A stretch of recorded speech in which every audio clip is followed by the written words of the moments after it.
Welcome to this explainer. What if I told you that the absolute fiercest, most high-stakes battles of the 2026 World Cup actually aren't happening on the soccer pitches of Seattle, Miami, or LA? It's true. Instead, they're playing out in airport terminals, embassies, behind closed doors and diplomatic cables, and right in the middle of protest chants. For the first time since the Cold War, the world's biggest sporting event has walked straight into the crosshairs of American politics. And, well, politics is pushed right back. Okay, picture this. It's June 14th, 2026, JFK Airport in New York. A 32-year-old referee from Mogadishu steps off his plane. He's holding a shiny FIFA accreditation badge. He has been through the rigorous vetting, the extensive training, all the required paperwork to officiate a huge group stage match in Boston. But instead of just being waved through the line, he's told to wait in secondary screening. 4 grueling hours later, he's outright denied entry. No way in. FIFA issues this kind of vague statement citing visa issues, while the State Department, they stay completely silent. Part 1, the airport arena. So that incident at JFK, definitely not a one-off. Within literally just the first week of the tournament, 3 totally separate international delegations faced major, unprecedented roadblocks. You had the Somali referee on June 14th, then just 2 days later on the 16th, an Iraqi delegation hit a wall. And by June 18th, 2 Iranian national team staff members were denied entry at LAX. No official reason given and 0 avenue for appeal. It's like a giant geopolitical stop sign. And the delays we're talking about were severe. Take the Iraqi U-20 delegation. We are talking about a team composed of teenagers with absolutely 0 criminal records. Yet they were held up in Amman for 11 full days. 11 days, all due to additional security screening. Just imagine the sheer logistical nightmare that creates for a major tournament. By the time they finally got the green light to travel to Philadelphia, they'd missed 2 crucial training sessions, and organizers literally had to rip up the schedule and move their opening match. Part 2, visas, security, and soccer. To really understand why this is happening on such a massive scale, you have to look at these clashing priorities. On one side, you've got FIFA. They have spent 8 years planning this thing, there are billions of dollars on the line, and they fully expect that anyone holding a FIFA diplomatic passport gets automatic, fast-tracked clearance. On the flip side, you have the US government. They maintain a very firm stance on national security. When FIFA came looking for entry guarantees, the US response was basically, we're going to follow the law.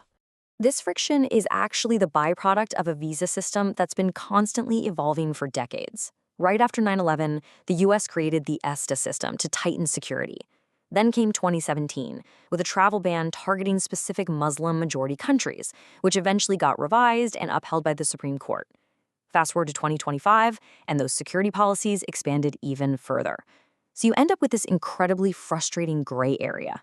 Think about it. You have world-class athletes from places like Iran, Iraq, and Somalia who are technically eligible to apply for visas, but practically speaking, they're blocked from getting them.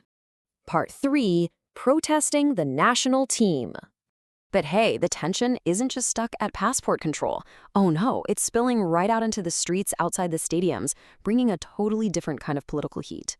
On June 20th, right outside SoFi Stadium in Los Angeles, Iranian Americans were out there with megaphones and flags, and they held up signs with a very pointed message. This team does not represent the people of Iran. What's so fascinating here is that they weren't protesting the United States. Actually, scratch that. They were protesting the Iranian national team itself, challenging the team's legitimacy as representatives of their home country. Now, this diaspora issue doesn't just appear out of thin air, right? It stems from decades of deeply strained relations. Back in 1979, the Iranian Revolution and the U.S. Embassy hostage crisis completely severed ties between the 2 nations. In 1998, they actually played each other at the World Cup in France. It was highly charged, sure, but the teams famously exchanged white roses before Iran won the match. Today, in 2026, the vibe is vastly different. The Iranian diaspora in the U.S. looks at the national team as a symbol of the very government they fled. And look, the U.S. absolutely allows these protests under the First Amendment, which is exactly how it should be. But put yourself on the ground for a second.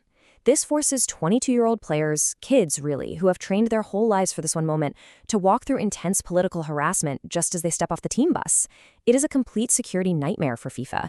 And it really begs the question, amidst all this incredibly heavy political baggage, how do you even focus on the game? Part 4, echoes of past boycotts.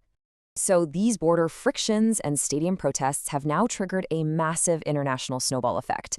We are zooming out from local airports to the global stage. The reaction over in Europe? Swift and severe. In Germany alone, a petition to outright boycott the World Cup over these exclusions has already racked up a staggering 400,000 signatures. Over in France, journalists are pulling no punches, literally branding this the World Cup of exclusion.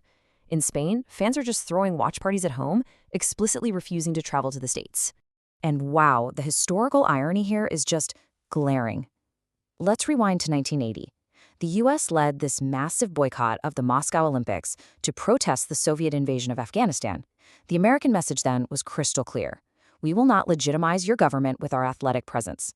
Fast forward to today, and Europe is using that exact same logic against the U.S. They're saying, look, if you can deny entry to a referee or a player purely for political reasons, then this tournament fundamentally isn't fair.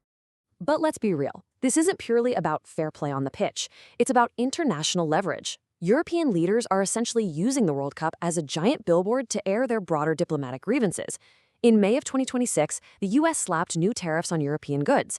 In June, you had diplomatic friction over some pretty aggressive comments regarding Greenland and Canada. A boycott threat means low TV ratings. It means sponsors pulling out. It hits the U.S. right in the wallet and damages crucial soft power. It really proves the old saying, sports are often just politics by another name. Part 5. The Host Country Paradox. All of this tangled web leads us directly to the core paradox of the 2026 World Cup. Here's the reality. America has the absolute best state-of-the-art stadiums, it has unmatched infrastructure, and the deep pockets to host arguably the greatest soccer tournament ever. And yet, its incredibly complex political climate right now is completely preventing it from being viewed by the rest of the world as a welcoming, neutral host. It's a massive contradiction. Talk about a profound historical shift, right? Back in 1930, the U.S. barely even had a soccer footprint. They sent a team of immigrants to Uruguay. Then, 1994 rolls around, the U.S. hosts the Cup, throws an absolute rager of a party, and proves they can put on a spectacular show. And the whole world happily showed up. But today, in 2026, that narrative is flipped on its head. The excitement of global participation is completely overshadowed by deep geopolitical hesitation. Ultimately, there's just one overarching question hanging heavy over this entire tournament. Are we welcome in America? That is the lens through which this massive event is going to be judged. It connects the fancy diplomatic offices in Europe right back down to that 32-year-old Somali referee standing confused and detained at JFK. Because how the U.S. handles this exact moment, it's going to echo way, way past the final whistle. It'll actively shape its foreign policy, redefine its global immigration stance, and dictate the whole future of international sports hosting for the next decade. Let's face it, sports do not exist in a vacuum. They hold a mirror up to the reality of their time. Which leaves us with one final undeniable thought to chew on. What happens to the beautiful game when you invite the entire world to the party, but the world isn't quite sure it wants to walk through your door?